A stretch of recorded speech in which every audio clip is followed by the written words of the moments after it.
Bismillahirrahmanirrahim. Assalamualaikum warahmatullahi wabarakatuh. Salam guru penggerak. Perkenalkan, nama saya II Mustahik, calon guru penggerak angkatan 9, perwakilan dari SMP Negeri 2 Petir, Kabupaten Serang, Provinsi Banten. Pada koneksi antara materi modul ini, saya akan menyampaikan terkait tentang kesimpulan dan refleksi pemikiran Ki Hajar Dewantara. Apa yang saya percaya tentang murid dan pembelajaran di kelas sebelum saya mempelajari modul 1.1. Kedua, apa yang berubah dari pemikiran atau perilaku saya setelah mempelajari modul ini. Dan yang ketiga, apa yang dapat segera saya terapkan lebih baik agar kelas saya mencerminkan Ki Hajar Dewantara. Yang saya percaya tentang murid dan pembelajaran di kelas sebelum saya mempelajari modul 1.1. Yang pertama, yaitu semua peserta didik mendapatkan perlakuan yang sama. Yang kedua, guru selalu mendominasi pembelajaran atau teacher center. Dalam pembelajaran ini, saya selalu masih banyak menjelaskan, bercerita, dan siswa hanya duduk diam saja mendengarkan. Yang ketiga, guru kurang memahami karakteristik anak. Yang keempat, siswa pasif dan motivasi belajar siswa rendah. Saya sering merasakan ketika saya menerangkan mereka lesu, kurang bersemangat. Yang kelima, pembelajaran terfokus kepada tercapaian materi dan KKM, mengutamakan aspek kognitif anak saja. Tetapi kadang saya sering lupa bahwa pendidikan bukan hanya bisa mentransfer ilmu saja, tapi sejatinya ada aspek lain yang harus diperhatikan dalam mengajar. Berikut adalah gambaran saya suasana di kelas ketika saya belum mempelajari modul 1. Kita lihat di sini siswa hanya duduk diam dan mendengarkan cerita seorang guru.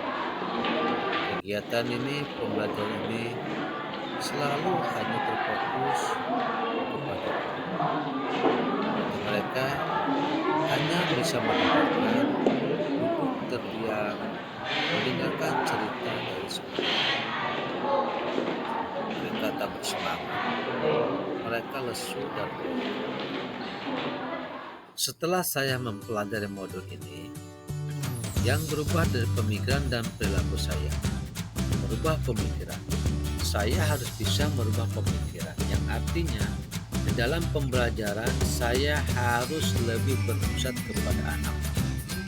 Guru bukan merupakan satu-satunya sumber belajar, tetapi guru harus bisa lebih menghargai setiap karakteristik belajar anak, supaya anak bisa lebih bertanggung jawab, lebih percaya diri, punya keberanian, dan bisa bernalar kritis.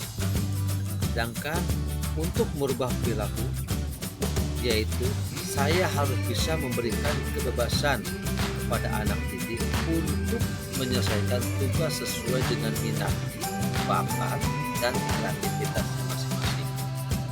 Guru harus lebih cermat di dalam melihat bakat anak, menuntun sesuai dengan kodrat. Makanya dari itu saya harus pandai-pandai mengemas cara pembelajaran supaya lebih menarik dengan tujuan agar motivasi belajar anak semakin meningkat. Supaya lebih baik, segera saya terapkan agar kelas saya mencerminkan pemikiran Ki Hajar Dewantara, yaitu dengan cara yang pertama, saya harus merancang pembelajaran yang interaktif dan menyenangkan dengan selalu melibatkan peserta didik. Yang kedua, saya harus menerapkan konsep merdeka belajar dan mengintegrasikan setiap pembelajaran dengan pencapaian profil pelajar Pancasila. Yang ketiga, saya harus menerapkan sistem AMONG, pendidikan yang menuntun bukan menuntut. Yang keempat, pembelajaran harus sesuai dengan kodrat alam dan kodrat zaman. Dan yang kelima, pembelajaran tetap harus mengutamakan aspek budi pekerti yang luhur yang berkarakter bagi anak. Maka kesimpulannya dalam modul 1.1 itu yaitu 1. Jadi pendidikan bukan menuntut, tapi menuntun anak ke yang lebih baik sesuai dengan minat dan bakatnya masing-masing. 2. Pendidikan bukan hanya ilmu akademis saja, namun perlu adanya penanaman budi pekerti yang baik pada mereka. 3.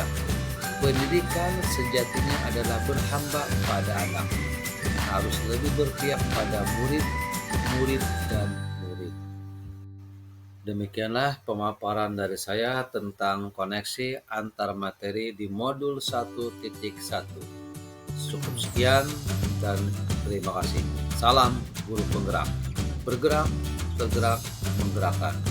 Wassalamualaikum warahmatullahi wabarakatuh.